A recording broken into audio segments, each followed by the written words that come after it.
Send it to the frickin' moon, idiot.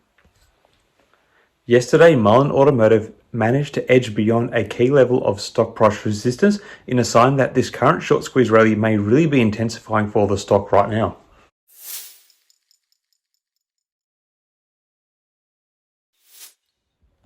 Hi again everyone, I hope you're all doing really well. So I have been on a bit of a roll with predicting the movements of Mullen Automotive, ticker symbol MULN, as it seems to quietly be pushing for a bit of a short squeeze.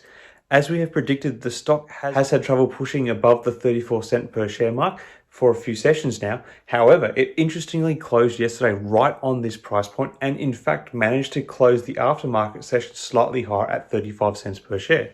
So while it is on one hand a good sign that the stock has managed to breach this level of upward resistance, it is also important to keep in mind that the aftermarket trading window is a low volume session and therefore it doesn't necessarily mean that these elevated prices are going to be supported when trade opens.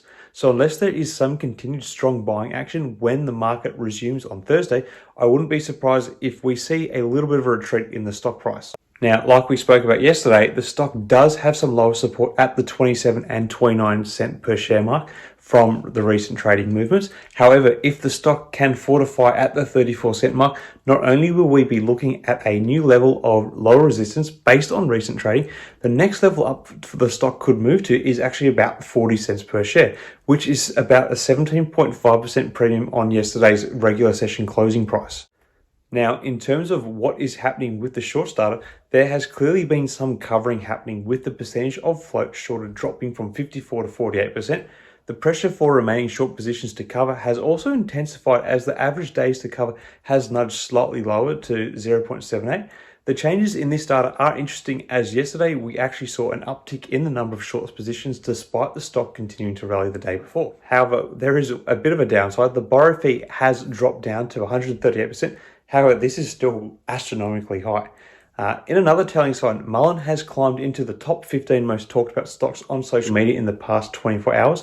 This is great news for players of the short squeeze as it is a sign that the proverbial troops are actually rallying. So on the balance of these developments, I think we may see a continued run up in the stock price, at least in the early part of the session. Whether or not this play turns into a pump and dump or a promising prospect for further short squeeze action, I guess we will know by the end of the session. There is a tantalizingly high number of short positions still in the stock, and given the low share price, there is a lot of potential for where the stock could play out too. Anyway, while I have watched this stock from the side, I still do not think I will be getting behind it for the sake of this short squeeze rally.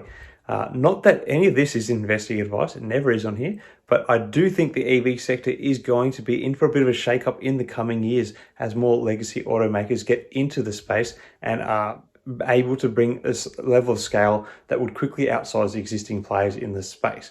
And like I said the other day, for this reason, I don't want to be stuck holding the bag if the momentum in this stock changes.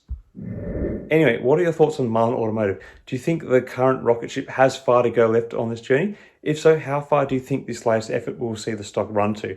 Let me know your thoughts in the comments below. Until next time, everyone, may the markets trade in your favor. Cheers.